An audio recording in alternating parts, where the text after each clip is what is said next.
Okay, let me try and be brief. And really the point of this is more of like a prompt for discussion, I guess in the same vein as Savannah's talk on interpretability. So the goal here is I want to motivate that equivariant GNNs are interesting. Like, why do we care? How could you implement an equivariant GNN? I want to really not show any group theory. I think it's important, and there are some really good papers that there's links in there, but I mean, for a experimentalist, it's not very inspiring. You know, what else is out there? Are they really different, or do they share commonalities? I want to go back and say, again, why do we care? And how can we use them in track? So the first thing is that in case there's anyone here that's not quote unquote convinced by GNNs, I just want to show that GNNs are good for the case of jet flavor tagging. So here were two models. We're talking about background rejection versus the size of the model. Why I want to compare that will become clear in a second, but here we have particle flow network and ResNext are sort of, I mean, to say pre-GNN is sort of to impose a sort of direction on this, but it's not that. That's not the case. PFN is sort of a deep sets, so it has a set-based ML. ResNext is kind of a CNN-y type thing. Then along comes ParticleNet, and it came in two flavors originally, a smaller version and a bigger version.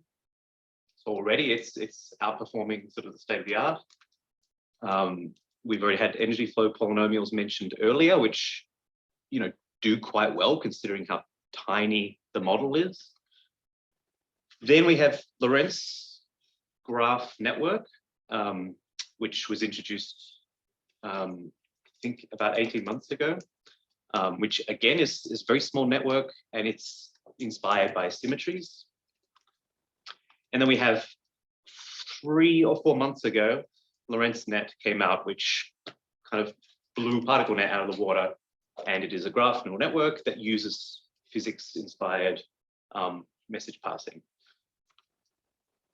And then we have Particle Transformer, which maybe we can talk about later, about how it works and whether it fits into this framework or not.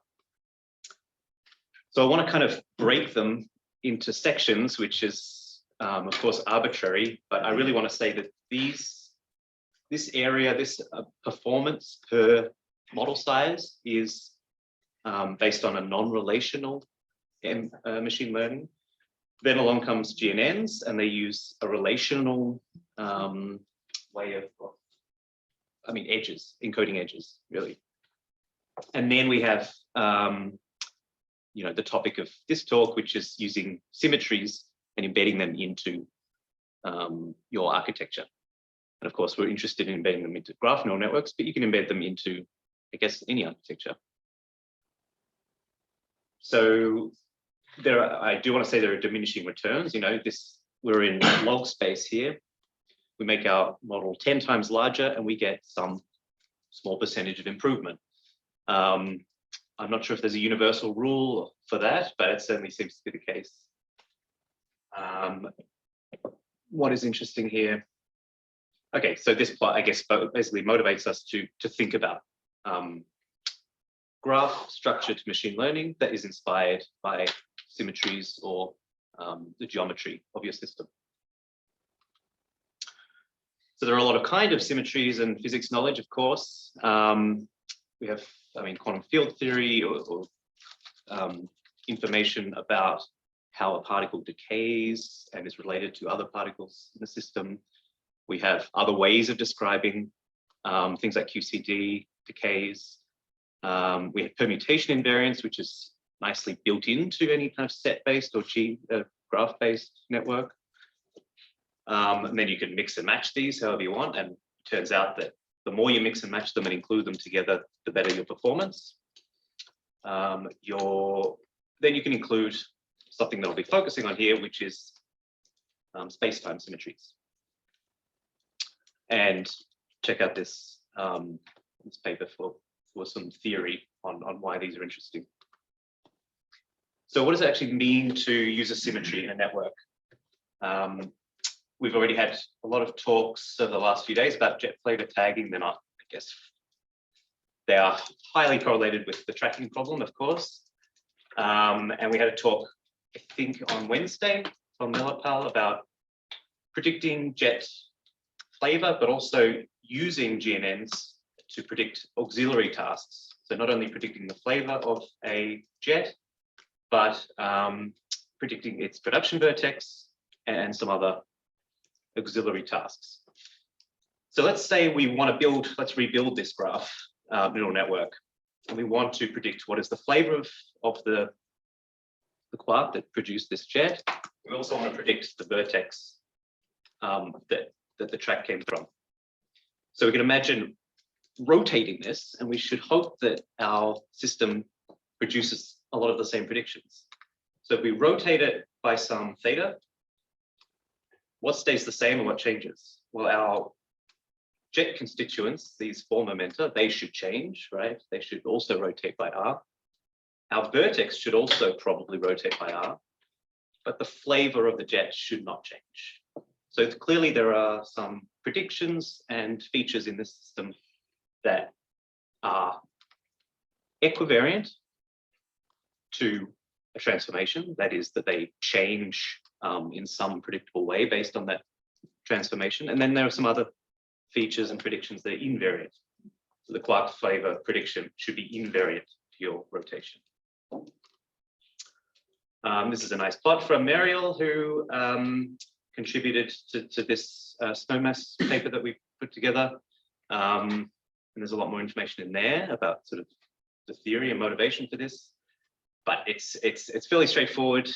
At heart, it's an application of this concept, which is that given some input features and a neural network F, if we transform the input features, then there are three things that could happen. Either our output doesn't change, in which case it's invariant. Either our output changes as some function of that transformation, in which case it's equivariant, or our output is totally messed up. Then it's not a symmetry under the group that we're interested in.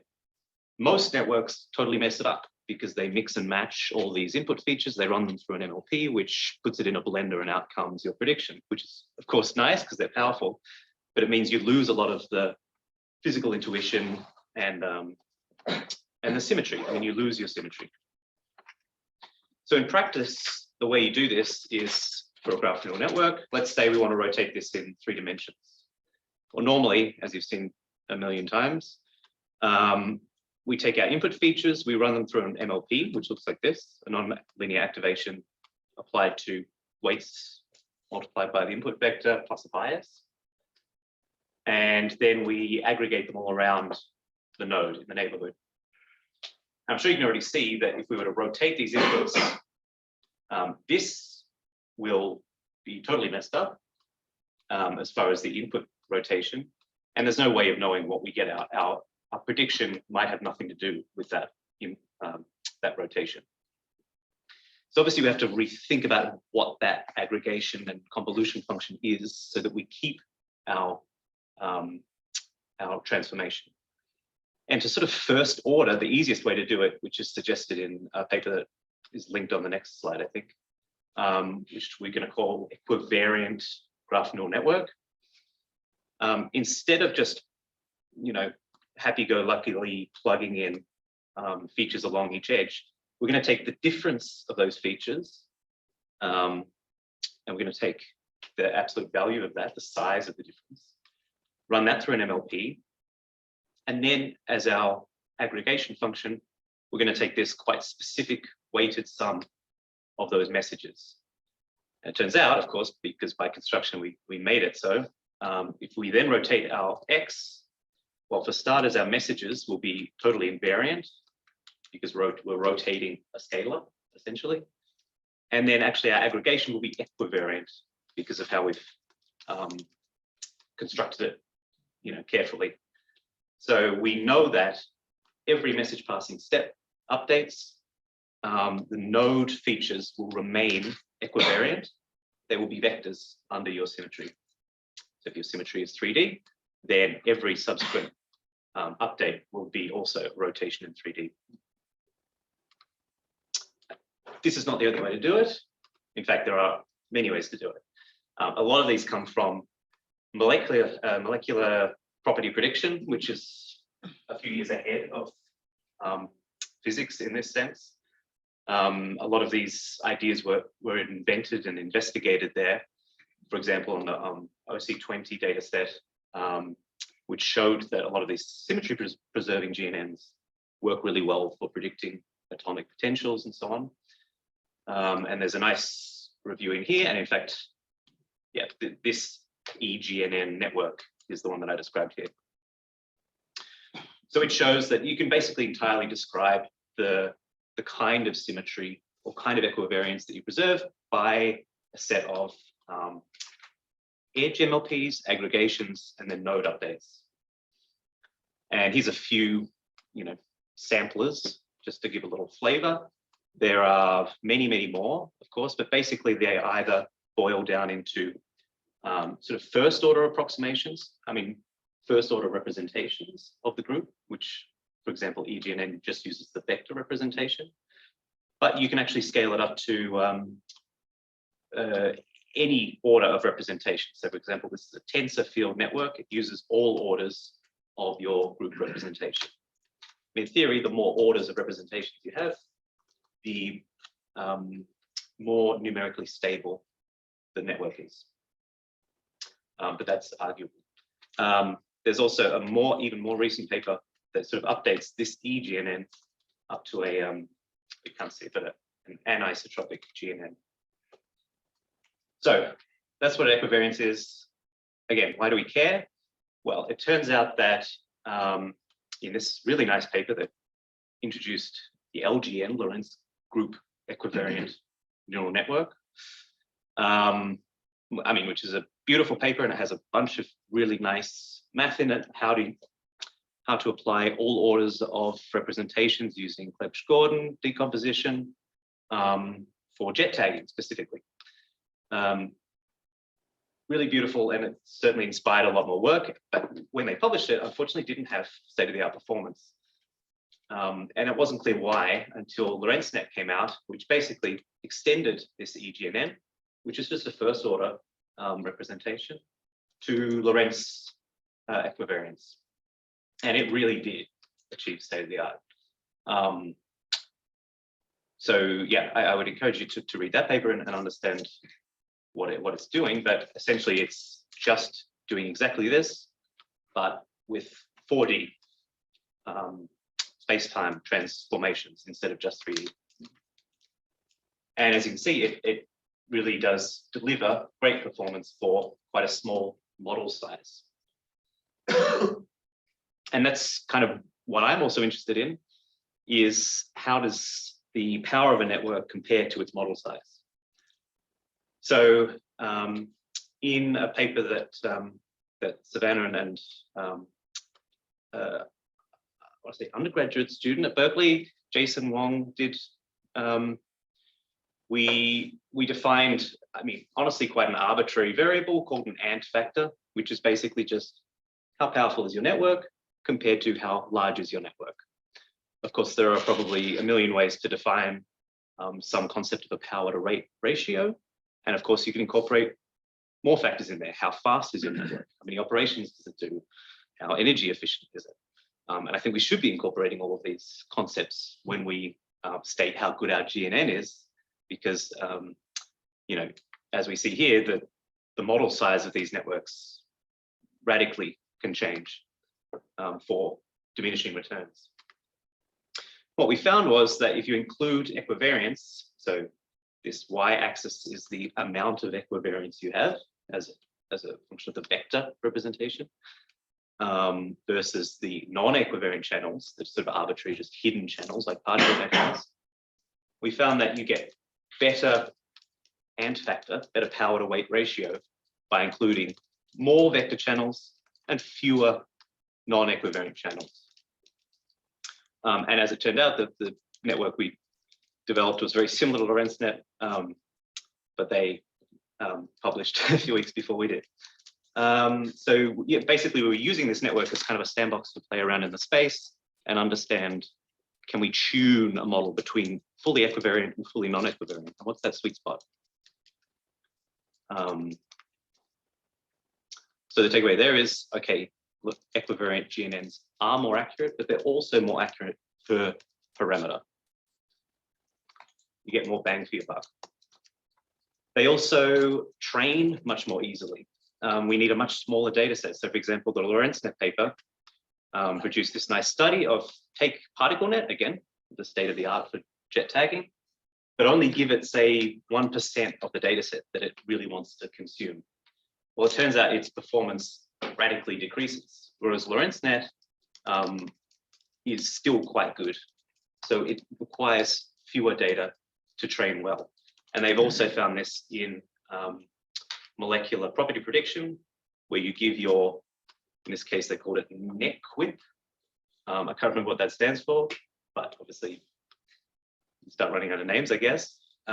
They gave this network only 1,000 configurations, which is a tiny data set in terms of molecular prediction. And it easily outperformed all these networks, some of which themselves are still equivariant, but not as thorough, I mean, not as high order equivariant as NetQuip is. So check out that paper for some more details. They're also more generalizable. So this is a nice plot that Jan Offerman did, again, for this white paper. It takes the Lorenz group network and it says, what would a naive classifier do, a fully connected network for jet tagging? And let's boost our jet, let's boost our frame and ask, does our fully connected network still give us the right flavor tag? It turns out it doesn't. It's learning a very niche area of sort of Lorenz space. Okay, but that's fine. We didn't train it on all kinds of Lorenz boosts. So let's go ahead and train it on all kinds of Lorenz boosts. And it turns out it is generalized better. But then let's take our Lorenz group network, which we enforce Lorenz symmetry, and let's not train it on everything. Let's still just train it in the same way as the original connected network was trained, which is just to say non-boosted particles. It turns out it generalizes really well without having to train on a much larger, complicated data set, which also means less simulation. So it's cheaper. And then this is my most uncertain slide. I certainly don't know as much about interpretability, but I have an intuition that including physics-inspired constraints and properties in your graph neural network should encourage practitioners that use it to be more confident that they're using something that is well motivated. At its simplest, EGNN is just a weighted sum of vector values. It's not a big blender that turns everything into something non-understandable. It really is just weighting the vectors in the neighborhood and adding them up. So actually there is a really interesting paper, I think from a couple weeks ago or a month ago or something, where they, instead of imposing a group symmetry, they imposed a Lie algebra symmetry on your graph. And the Lie algebra can represent any group symmetry if you were to take the exponential map. So they actually leave the generators of the Lie algebra up to the network to learn. So it's simultaneously learning the goal, but it's also learning the best symmetry to represent the GNN with. So in this way, this could be on the same track as interpretability. It's learning the right group to represent your physical problem.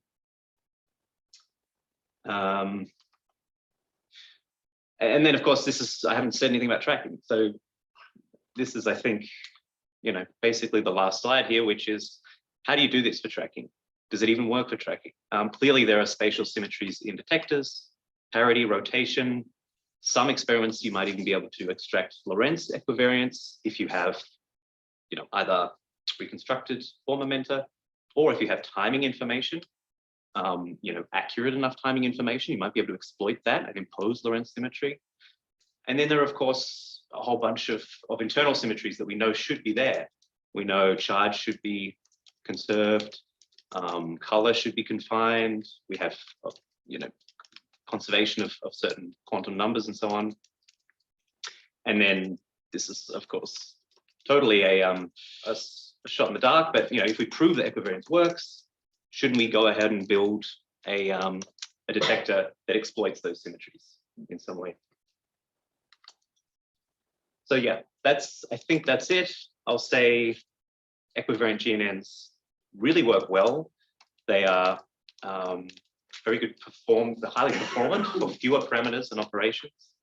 They generalize very well, of course, because we've enforced it, but they really do, up to numerical stability. They may be more interpretable, but that's up to the community, of course. And then, maybe there's not much time to talk about it, but I'm curious if people think this is a fertile direction. Maybe it's a bubble that will be popped by big models. If you have like the large language model version of physics, like this particle transformer, which was released a few months ago, which basically learns every possible jet configuration, and then you just do a one-shot or few-shot training on your particular task. It's massive. I mean, it's millions of parameters, but it works really, really well. And maybe that's the direction we need to go in. I'm not sure. Yeah, and then I'm curious if anyone's actually used these equivariant models. And if you have, did they work? Yeah, thanks.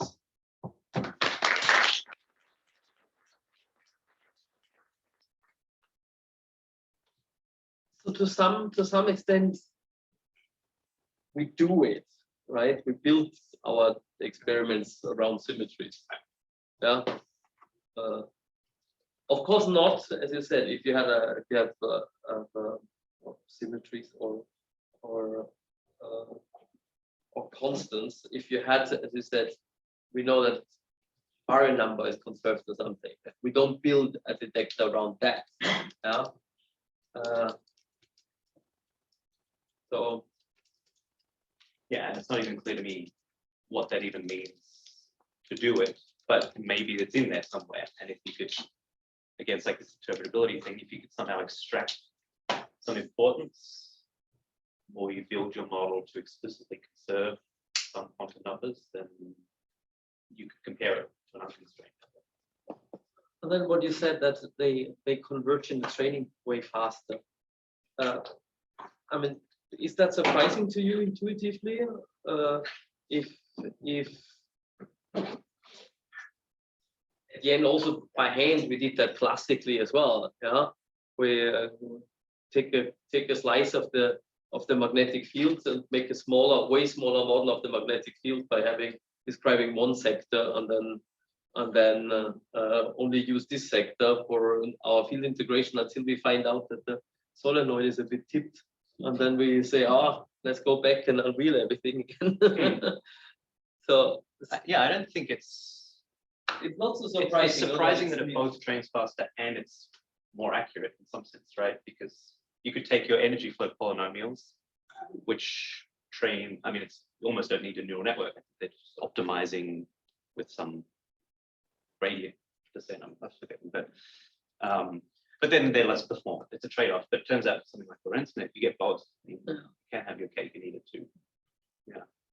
The question is how much redundant information is in a big model. How much redundancy is in there? So it's difficult to say. It's surprising that it's more occurrent when it has a bigger accuracy when there's just redundancy in the big model.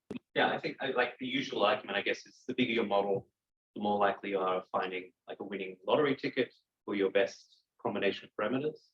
And then in theory, you could throw a lot of the rest away. So it begs the question, can you train your million parameter model, find your winning lottery ticket, and then prune it down to the size of Lorenz net? Have we then totally disproven the equivariant bubble? Have we popped it? Maybe. I haven't seen this tried rigorously before. it's a good case study actually. Yeah. So Take particle net and then Yeah. prune out all the. prune it I out. mean, yeah, has anyone even done like lottery ticket finding for hub networks? I'm not sure.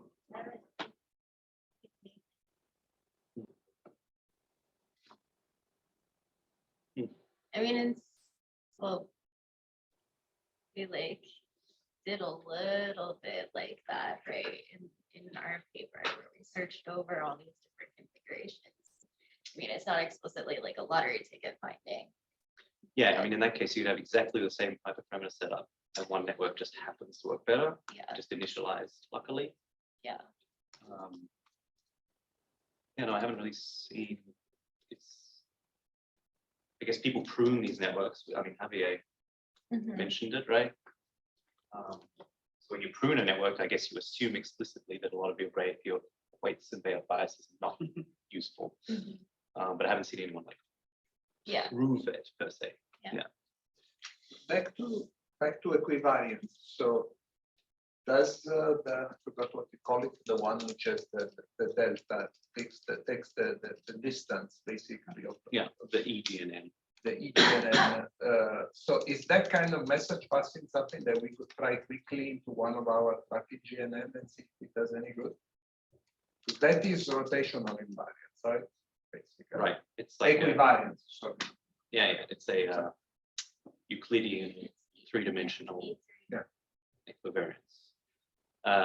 Yes, we should try it, I think. I mean, isn't that what MA is supposed to do? Yes, right. So we have a it's IRIS, so yeah, good point. So there's an IRIS student starting, Theoretically, I think on we're- Monday, who's going to try to do this. to do precisely Yes, that. yeah, Okay, that's great. yeah. No, I think it's it's worth looking at.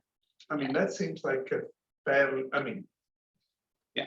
nothing is quick. On paper, but it's that looks easy. like a fairly quick In start. reality, it's probably very complicated. Yeah.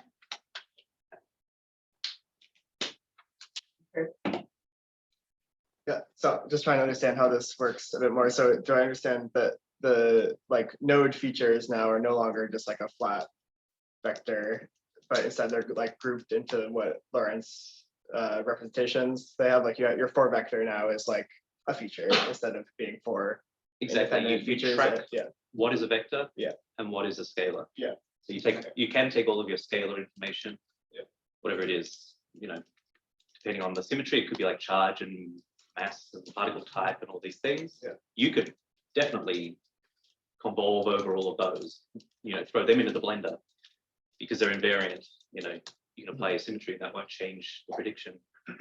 But you need to track your vector like quantities or your tensor like quantities Yeah. carefully. is there an example of a tensor like quantity that responds that that it is not just in the Yeah, I vector mean, representation that you can think of? as an input feature, I guess it would be tricky for me to cook one up quickly. But you can take, this Lorenz group network. They take, input 4 vectors, and then their message passing aggregations are tensor products of those 4 vectors. Right. So they're creating, symmetric, anti-symmetric vector like and so on. You still need a construction. Say this is the vector like because you need to encode the transaction, right? Which is if it's a vector, you can have also scalar type operation on a vector, right? Yeah, and in a sense, that is As what's a happening. scale.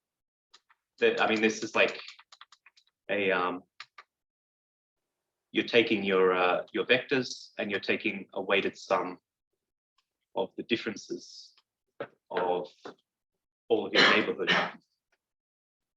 So it turns out this remains a vector. Yeah.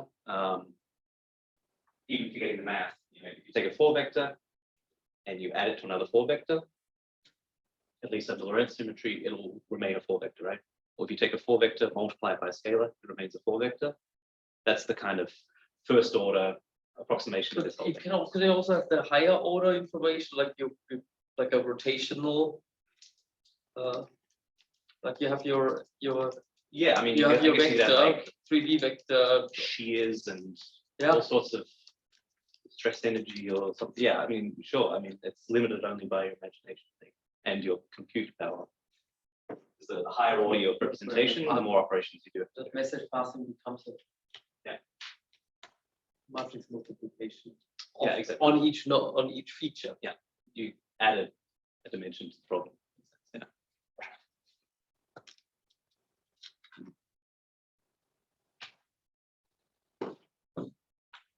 Let's close it. Wait. Questions from the Zoom. All right. Thanks, everyone.